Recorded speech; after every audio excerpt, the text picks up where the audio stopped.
Bismillahirrahmanirrahim. Assalamualaikum warahmatullahi wabarakatuh.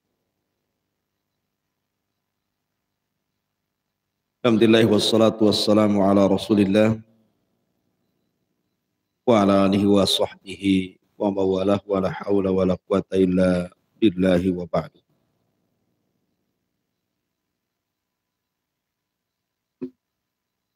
Baik, kita lanjutkan kajian kita masih mengupas tentang Siratul Mustafa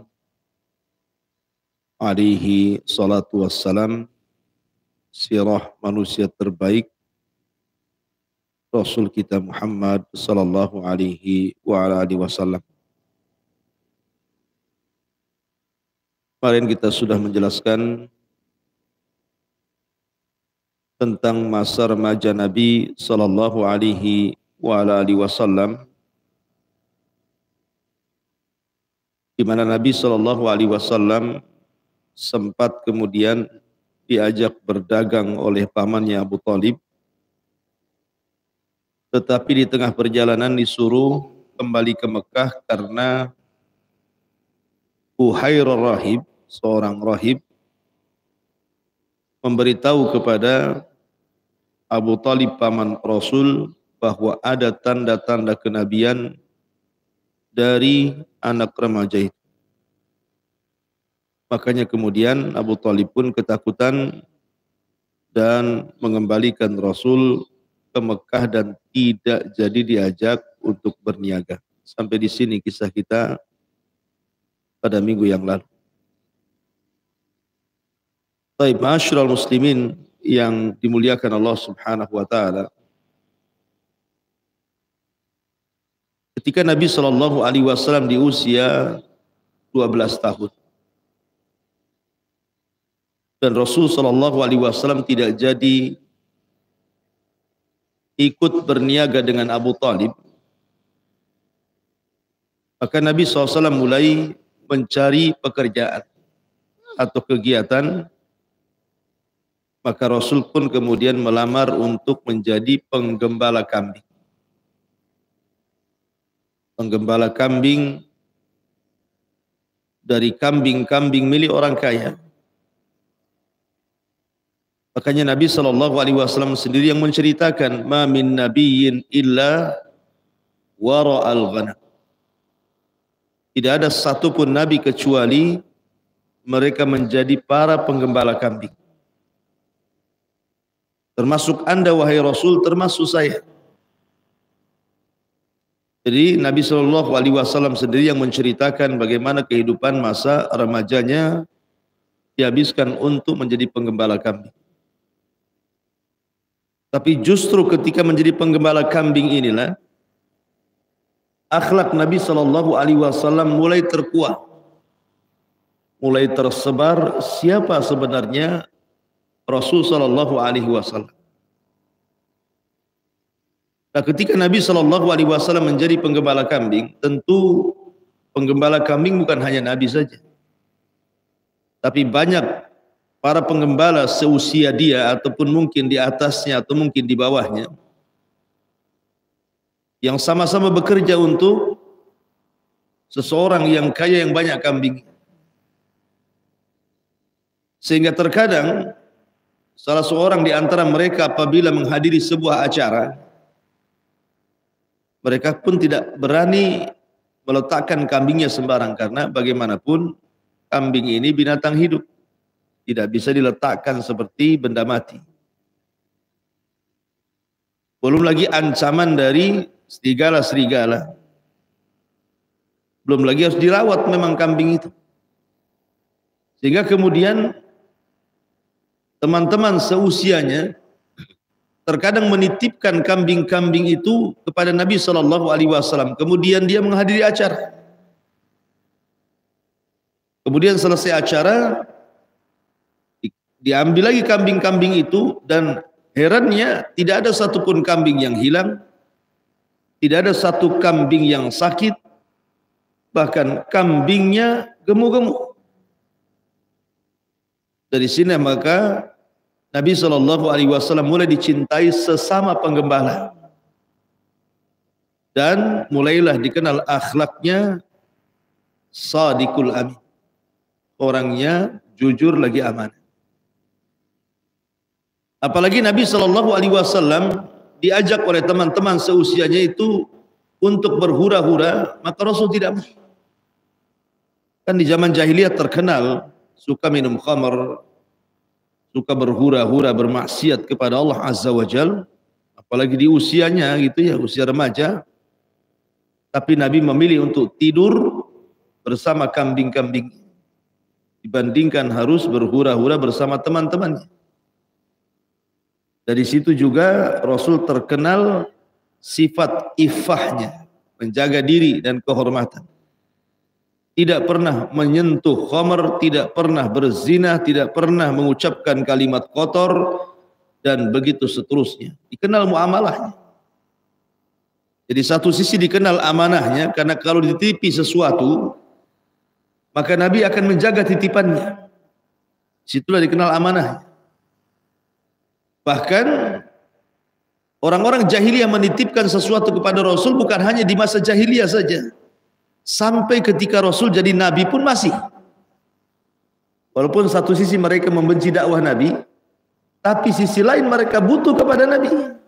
Jadi kalau mereka safar berniaga ke Syam atau ke Yaman, mereka menitipkan harta mereka di rumah Nabi SAW.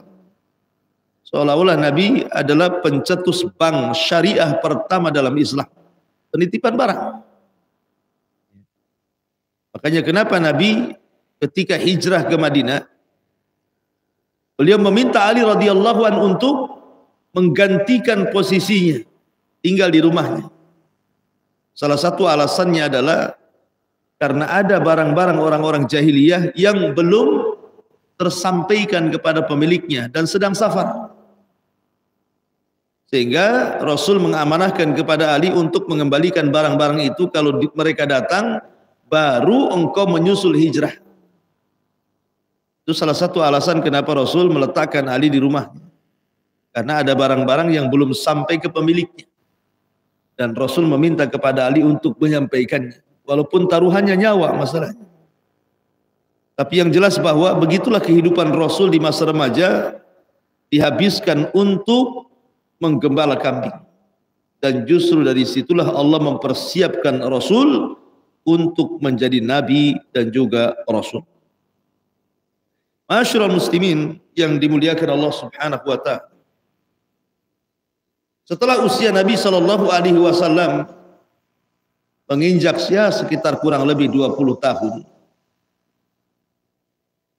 maka ada seorang wanita yang dikenal dengan Afifah, wanita yang jaga kehormatannya, yang bernama Khadijah bintu Khuwailid. Ingat, Khadijah tidak seperti wanita-wanita Quraisy. Dia tidak pernah menyembah berhala. Karena di zaman jahiliyah, sedikit saya mengupas zaman jahiliyah. Sebelum kedatangan Nabi SAW, ada 4 orang yang dikenal agamanya Hanif, tidak pernah menyentuh berhala. Pertama, Waraqah ibn Naufal. Waraqah ibn Naufal inilah satu di antara 4 yang tidak pernah menyentuh berhala dan menyembah berhala. Sampai akhirnya Allah takdirkan Waraqah ibn Naufal tanassah, masuk ke dalam agama Nasrani.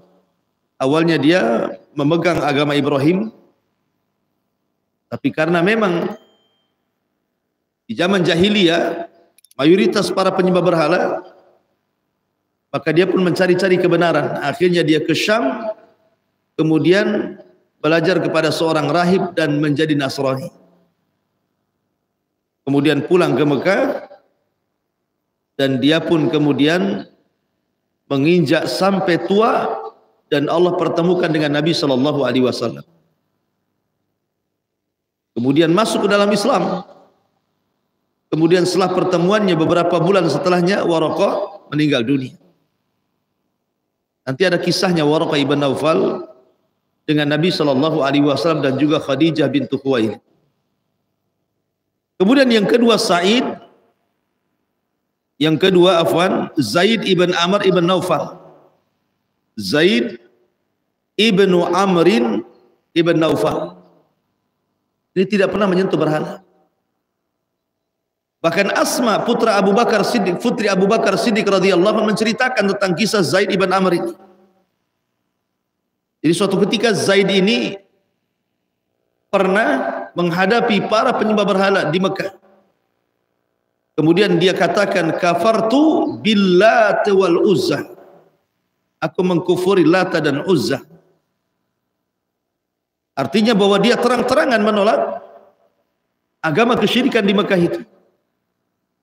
Sampai ke suatu ketika kata Asma, dia pun memandang Ka'bah kemudian mengatakan, ya Rabb, aku ingin menyembah dirimu tetapi aku tidak tahu bagaimana caranya. Aku hanya bisa menyembah dengan hatiku saja. Dari sini kemudian Zaid ibn Amr akhirnya dari Mekah berangkat ke Syam, ingin mencari kebenaran. Sampai di Syam, ada seorang rahib menyarankan kepada Zaid ibn Amr ini untuk pulang kembali ke Mekah. Dan kata sang rahib, wahai Zaid, pulanglah kau ke Mekah kembali. Ini tahun lahirnya seorang nabi.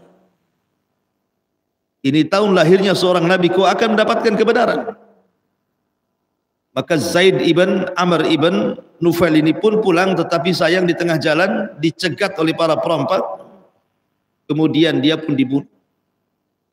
Tapi sebelum meninggal, Zaid ini dia berdoa kepada Allah Subhanahu wa taala dan mengatakan, ya Rabb, kalau kau haramkan diriku berjumpa dengan nabi akhiruz zaman, maka kau jangan haramkan keturunanku.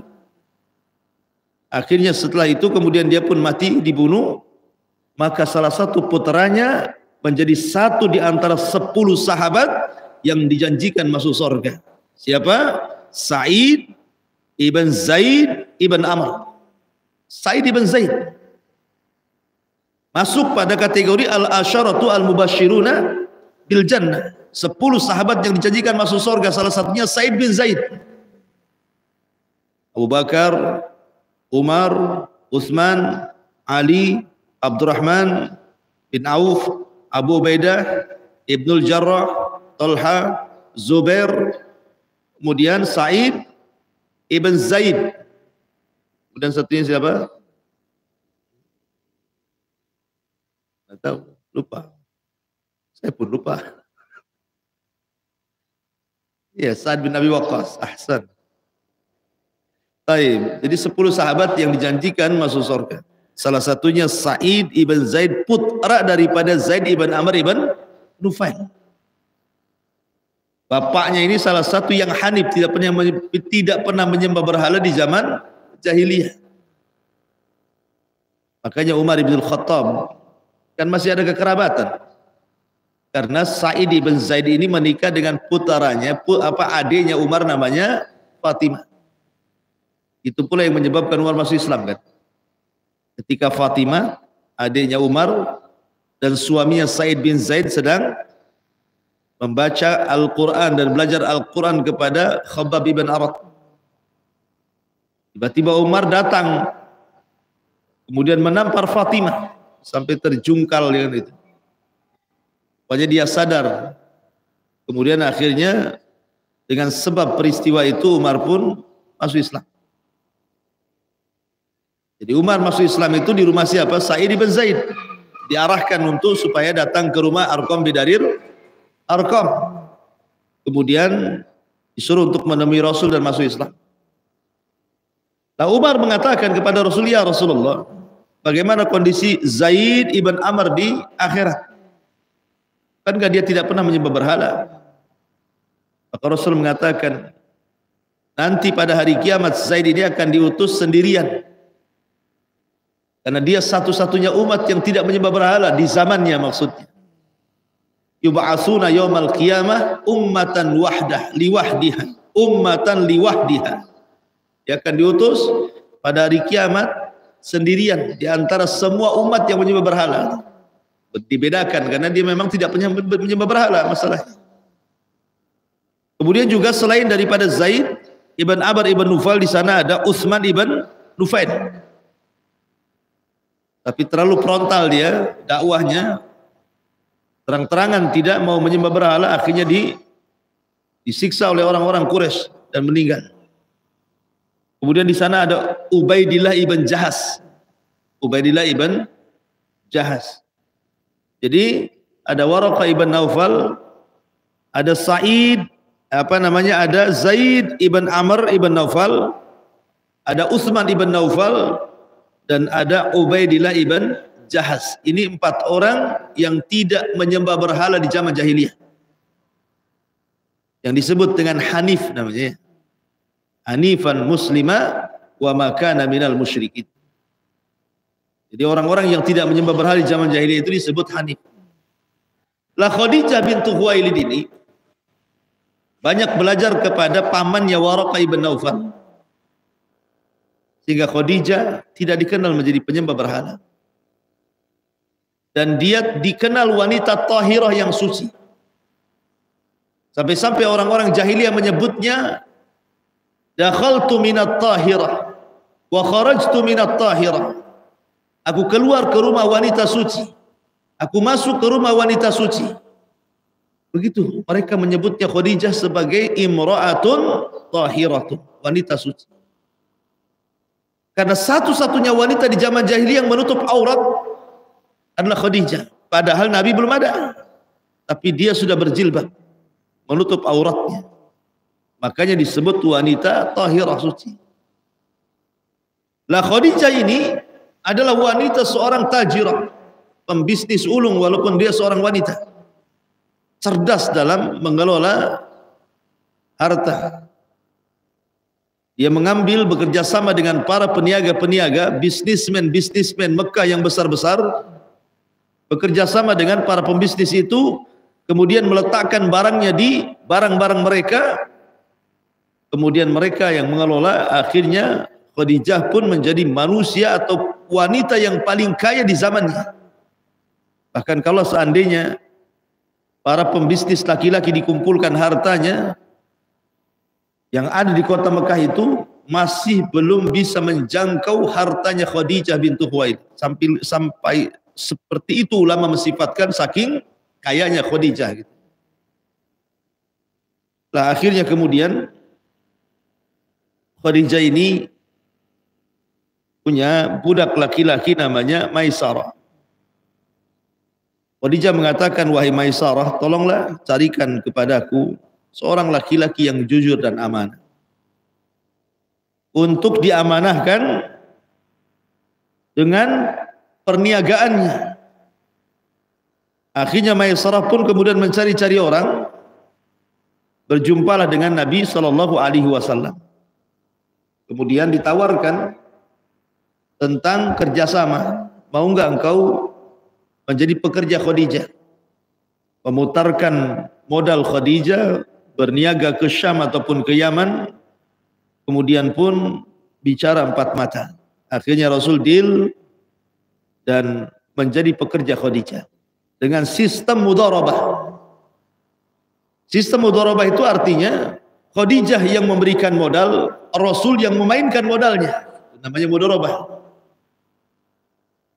Maka mulailah kemudian Nabi SAW berniaga kepada Khadijah, dan Khadijah ketika itu mempercayakan kepada Maisarah agar Maisarah mengawasi Nabi SAW, karena dagangan yang dibawa dia cukup banyak, sehingga kalau mengalami kerugian akan rugi besar, tapi kalau mengalami keuntungan akan untung banyak. Maka Rasul pun kemudian mulailah membawa dagangannya menuju Syam dengan kafilah-kafilah dagang Quraisy yang lain. Maka karena Maisarah diamanahi Khadijah untuk memperhatikan Rasul, maka selama perjalanan Maisarah pun berusaha untuk memperhatikan gerak-gerik perjalanan Rasul. Subhanallah. Istilah Maisarah melihat keajaiban yang tidak pernah dilihat sebelumnya. Sepanjang jalan dari Mekah menuju Syam, ada awan yang menaungi Nabi Shallallahu Alaihi Wasallam di tengah-tengah terik matahari yang sangat panas dan cuaca ekstrim. Dan dalam riwayat bahwa ada malaikat yang menggiring awan kemudian menaungi Nabi Shallallahu Alaihi Wasallam. Karena bagaimanapun namanya padang pasir, tidak ada pepohonan lain dengan hutan, sehingga risiko kematian, kehausan, kelaparan itu mungkin gitu ya. Kalau di hutan itu kan masih ada serapan minum, masih ada biasanya air gitu ya. Mau makan masih ada buah-buahan, kan mau berburu masih ada hewan-hewanan. Kalau di hutan, kalau di padang pasir apa yang diburu? Tadi ular ya, biawak gitu ya. Padang pasir itu. Jadi intinya bahwa Maisarah melihat keanehan. Kemudian ketika sampai di Syam, di perbatasan Syam, ada sebuah pohon. Maisarah pun kemudian istirahat di situ bersama Rasul. Tiba-tiba Maisarah dikagetkan oleh seorang rahib namanya Buhairah Rahib. Ini kali pertama Buhairah Rahib berjumpa dengan Nabi Shallallahu Alaihi Wasallam dan Maisarah. Tapi Buhairah tidak berjumpa dengan Rasul, hanya bertanya kepada Maisarah dan mengatakan, wahai fulan, tidak ada yang duduk di pohon ini kecuali seorang Nabi. Karena sebelumnya orang ya lalu lalang saja, tidak ada yang duduk di situ. Rupanya Rasul SAW duduk di situ. Maka kemudian Buhairah mengatakan, Maisarah, tidak ada orang yang duduk di situ kecuali seorang Nabi. Direkamlah Maisarah, dicatat. Ini juga catatan penting nih, karena harus laporkan kepada Khadijah masalah. Kemudian ketika sampai di Syam, bagaimana Maisarah melihat kepiawaian Rasul dalam berniaga, akhlak Rasul, ucapan Rasul, dan begitu seterusnya, dicatat semuanya. Dan yang lebih mengherankan lagi, Rasul mendapatkan keuntungan berlipat-lipat dari hasil perniagaannya. Dan itu tidak pernah dialami Khadijah sebelumnya oleh para peniaga-peniaga. Maka pulanglah Maisarah bersama Rasul membawa keuntungan besar dari Syam menuju Mekah. Sampai di Mekah Maisarah bercerita tentang perjalanan dia dengan Nabi Shallallahu Alaihi Wasallam. Kemudian dihubung-hubung kaitkan dengan akhlak Rasul yang sangat terkenal di kota Mekah, Shadiqul Amin. Maka ini jadi bahan pertimbangan Khadijah. Siapa sosok yang selama ini menjadi pekerja dia? Muhammad sallallahu alaihi wasallam. Lambat laun maka akhirnya hati Khadijah pun mulai suka dengan Rasul sallallahu alaihi wa ala alihi wasallam. Maka akhirnya Khadijah mengutus siapa? Nafisah, saudaranya Nafisah bintu Khuwailid, untuk melamarkan. Karena dia sudah suka. Maka Nafisah diutus Khadijah, coba datang kepada Muhammad, mau enggak dia menikah? Menikah dengan siapa? Yang dengan kulah. Ada yang mengatakan ketika itu usia Rasul 25 tahun. Dan ada yang mengatakan ketika itu Khadijah usianya 28 tahun. Ada yang mengatakan 40 tahun. Ada yang mengatakan tamanin wa ishrina sanatan, 28 tahun. Tapi ada juga yang mengatakan arba'ina sanatan, 40 tahun. Ya bisa 28, bisa juga 40. Dan tidak ada aib seseorang menikah dengan wanita yang jauh lebih tua dibandingkan dirinya. Jabir bin Abdullah radhiyallahu anhu, putra daripada Abdullah bin Haram. Abdullah bin Haram ini kan sudah tua. Sudah tua. Anaknya banyak. Laki-laki 1, perempuan 9, masih kecil-kecil. Datang perang Uhud. Maka Abdullah bin Haram datang kepada Nabi SAW ingin jihad. Maka Jabir bin Abdullah ketika itu datang kepada Rasul agar jangan mengizinkan. Wahai Rasul, jangan kau izinkan ayah. Bagaimanapun dia tidak layak berjihad. Dia sudah tua, sakit. Mendengar Abdullah bin Salam ini, Abdullah bin Haram dihalang-halangi oleh putranya Jabir, marah dia. Dia datang kepada Nabi SAW dan mengatakan, tidak, saya akan jihad. Kata Rasul, bagaimana anak-anak? Katanya Abdullah bin Haram, sudah ada Jabir, dia yang akan merawatnya gitu. Dan Jabir itu anak laki-laki tertua. Kemudian dia menghadap Jabir bin Abdullah dan mengatakan, ya Jabir, laulal jannah la afartuka iya. Kalau bukan karena sorga, aku siap menggantikan posisi. Kau di sini, aku di sana. Tapi jihad ini urusan sorga. Besok akan terjadi perang besar, perang Uhud. Saya harus terlibat dalam amalan-amalan mulia ini. Kalau bukan karena sorga, tentu aku siap digantikan posisiku. Tapi karena ini masalah sorga, aku tidak mau digantikan posisiku. Rupanya apa yang dilakukan Abdullah ibn Haram disusul oleh temannya, namanya Amr ibn Jamu. Amr ibn Jamu lebih parah lagi, pincang dia. Tapi karena dia berteman semasa remaja, semasa jahiliyah, semasa Islam, ketika mendengar kawannya ikut jihad, ingin jihad juga. Akhirnya dua-duanya diterima. Itu tentara paling tua dari semua tentara, Abdullah ibn Haram dan Amr ibn Jamu. Dua-duanya sakit, yang satu cacat tidak bisa jalan, yang satu sakit. Tapi diterima juga jihad karena kekeh ingin perang gitu.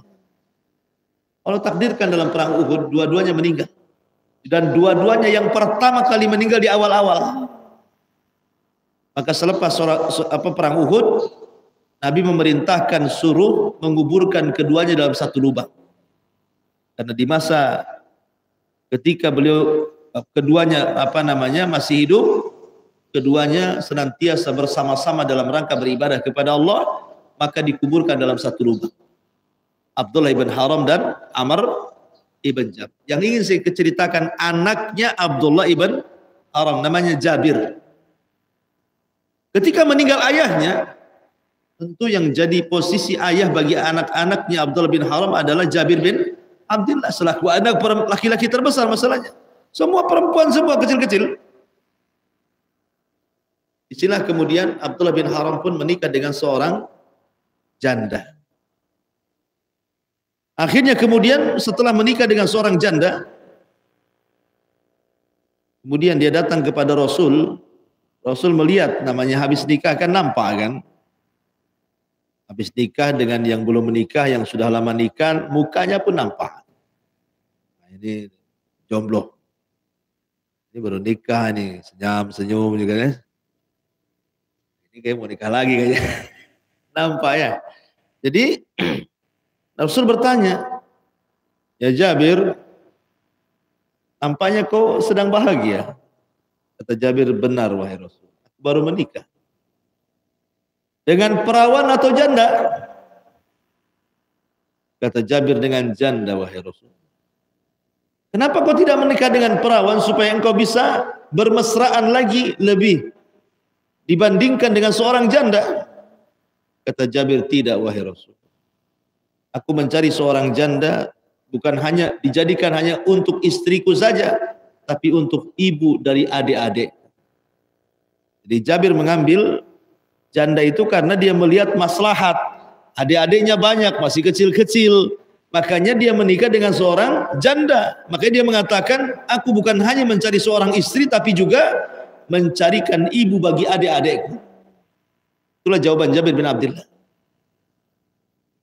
Jadi terkadang janda itu lebih diperlukan dibandingkan perawan gitu maksud. Karena janda lebih berpengalaman gitu, dibandingkan seorang gadis. Walaupun menawan, tapi kurang pengalaman. Ini bahasanya ya. Masyaallah muslimin yang dimuliakan Allah Azza. Jadi ketika Rasul menikah dengan Khadijah, terkadang ya, wanita yang memiliki usia lebih daripada seorang suami itu menjadikan suaminya sukses. Karena kecerdasannya, pengalamannya, dan pengarahannya. Seperti Khadijah dengan Rasul. Walaupun mungkin tidak semua, banyak juga yang kalau laki-lakinya usianya lebih muda, perempuannya lebih tua, dia akal-akali pula sama istrinya kan. Atau mungkin istrinya lebih tinggi sekolahnya gitu ya, sarjana lah, suaminya pula lulusan SD, habislah tuh diatur-atur sama istrinya. Ada juga yang seperti itu. Tetapi bagaimanapun kalau seandainya rumah tangganya barometernya adalah agama. Agama loh ya, bukan title, bukan harta, bukan apa.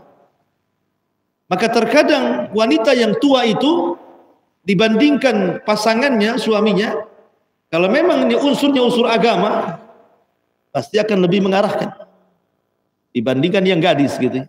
Apalagi yang jauh usianya, punya anak, anaknya nangis, ibunya ikut nangis kan gitu ya, karena masih muda masalahnya. Bingung apa yang mau dilakukan. Masyaallah muslimin yang dimuliakan Allah, bukan berarti saya memperjuangkan hak-hak janda. Enggak juga. Ini Ustaz bela janda. Yang perawan cemana Ustaz? Perawan juga cerdas-cerdas juga sah. Tapi perawan tua yang kebanyakan sekolah enggak mau nikah gitu ya. Masyaallah muslimin yang dimuliakan Allah Azza wa Jalla. Taib.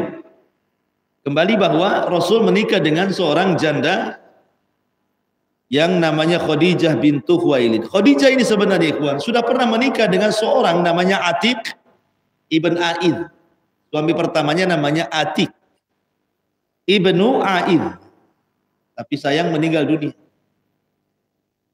Kemudian Khadijah menikah lagi dengan seorang laki-laki namanya Abu Halah At-Taimi. Abu Halah At-Taimi sempat punya anak, tapi kemudian meninggal lagi.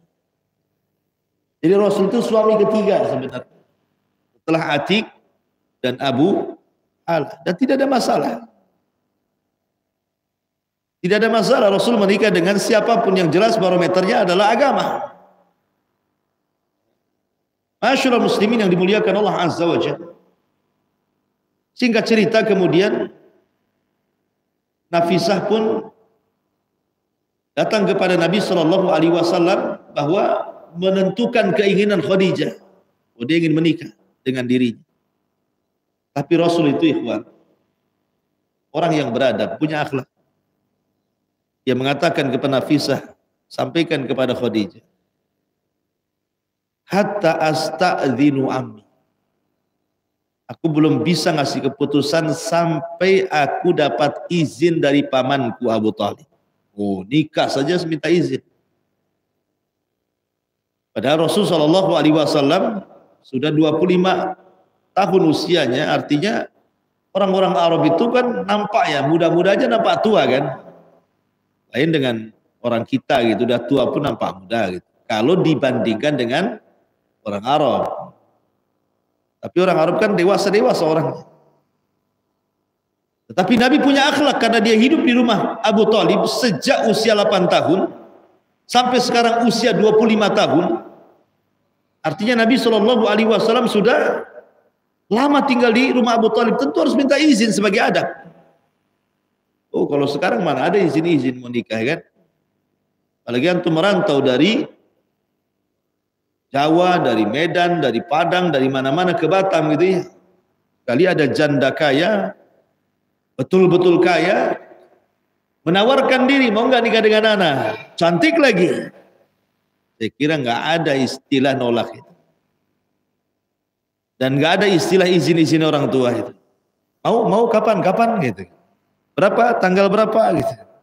Kalau bisa besok aja lah, jangan lama-lama. Gitu ya. Karena sudah tahu udah cantik, kaya gitu kan, akhlaknya bagus, kurang apa lagi coba Khadijah. Makanya selama Rasul menikah dengan Khadijah, Rasul tidak pernah poligami. Kenapa? Karena semua sifat wanita ada di Khadijah. Biasanya orang yang poligami itu karena merasa ada kekurangan pada istrinya kan. Mungkin kurang pelayanannya, mungkin kurang cantiknya, mungkin kurang ininya, kurang itunya, kurang macam-macamnya. Akhirnya pengen nikah lagi. Tapi kalau seandainya seperti Khadijah yang komplit lengkap semuanya, melebihi 4 atau mungkin 10 daripada wanita atau mungkin lebih, semua ada akhlak pada Khadijah, apa yang dihajatkan Rasul menikah lagi? Makanya selama menikah dengan Khadijah, Rasul tidak pernah ada keinginan untuk berpoligami. Karena merasa cukup dengan Khadijah. Masyaallah muslimin yang dimuliakan Allah Azza. Intinya bahwa Khadijah pun menunggu keputusan Rasul. Setelah itu Rasul mendapatkan izin dari pamannya Akhirnya kemudian menikahlah Rasul dengan Khadijah. Ada yang mengatakan maharnya isyruna biqratan, 20 ekor unta. Ada yang mengatakan syittu biqrah, bakarah, 6 ekor unta. Ada yang mengatakan arba'ina bakarah. Artinya ada yang mengatakan 40 ekor unta, ada yang mengatakan 20 ekor unta, ada yang mengatakan 6 unta, dan wallahu alam. Tapi yang jelas bahwa Nabi sangat memuliakan wanita. Menikahlah Khadijah dengan Rasul, dan yang menyampaikan khutbahnya adalah pamannya Abu Thalib sendiri. Kemudian beliau memuji Allah, kemudian juga memuja-muja, kemudian menyebutkan syarafun nasab, bahwa Rasul itu memiliki nasab yang indah, nasab yang baik, dan disebutkan keutamaan Nabi SAW dan begitu seterusnya. Intinya bahwa Abu Thalib yang memimpin prosesi pernikahan dan dia yang menjadikan khutbah nikah. Padahal ketika itu belum ada Islam. Rasul kan belum diangkat jadi nabi. Masih 25 tahun, tapi sudah ada khutbah nikah. Artinya dijelaskan syarafun nasab, kemuliaan nasab dan keutamaan Nabi sallallahu alaihi wasallam. Dan dari pernikahan ini lahirlah putra-putra dan putri-putri tercinta Rasul. Pertama Qasim, kemudian Abdullah, ini dari laki-laki. Kemudian dari perempuan lahirlah Zainab, disusul dengan Ruqayyah, kemudian disusul dengan Ummu Kulthum, dan yang paling kecil adalah Fatimah bintu Rasulullah sallallahu alaihi wasallam. Tapi sayang kemudian Qasim dan Abdullah, anak laki-lakinya, meninggal dunia. Sehingga ketika meninggalnya, orang-orang Quraisy kemudian mengejek Nabi sallallahu alaihi wasallam. Maka turunlah surah Inna a'tainakal kautsar fasholli li rabbika wanhar inna syani'aka huwal abtar. Inna syani'aka huwal abtar. Syahidnya di sini. Orang-orang yang mencela dirimu wahai Muhammad lantaran meninggal keturunanmu, maka merekalah yang abtar. Merekalah yang akan terputus. Tidak akan disebut-sebut namanya. Akan hilang di lekang zaman. Tidak akan dikenal lagi setelahnya. Tapi walaupun engkau meninggal anak laki-lakinya, maka engkau tidak akan hilang penyebutannya.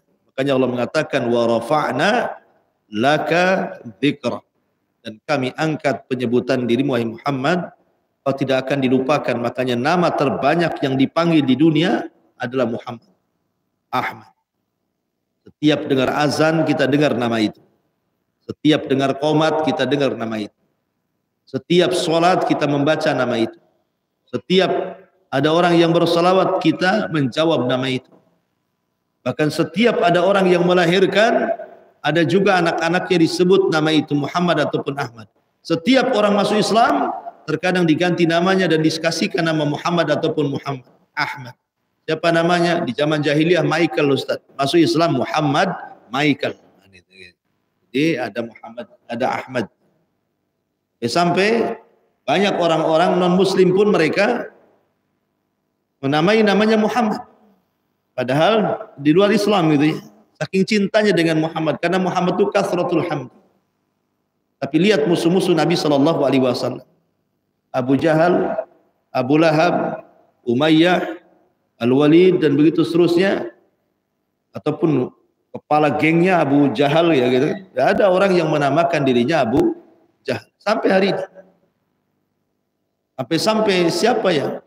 Hitler mengatakan Abu Jahal dirinya. Siapa lagi yang bengis-bengis itu? Tidak ada.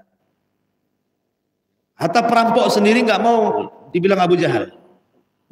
Ya, karena nama itu nama sial mungkin. Tapi orang kafir sendiri loh, para penyembah berhala, nggak ada yang menamai anaknya Abu Jahal. Siapa anaknya? Abu Jahal, nggak ada. Abu Jahal cuma satu di zaman Rasul saja. Dan itulah Fir'aunnya umat ini sampai kiamat. Artinya bahwa nasabnya terputus, tidak disebut kecuali untuk perkara keburukan. Ya. Tapi Nabi SAW dipuja dan namanya disebut-sebut di seantero dunia. Mau baratnya, mau timurnya, mau selatannya, mau utara, nama Rasul sangat harum, disebut-sebut di semua arah. Wallahu a'lam bishawab. Ini yang bisa sampaikan. Dan ada manfaatnya. Subhanaka wa bihamdika, asyhadu an la ilaha illa anta, astaghfiruka wa atubu ilaik. Allahu taala alam. Assalamualaikum warahmatullahi wabarakatuh.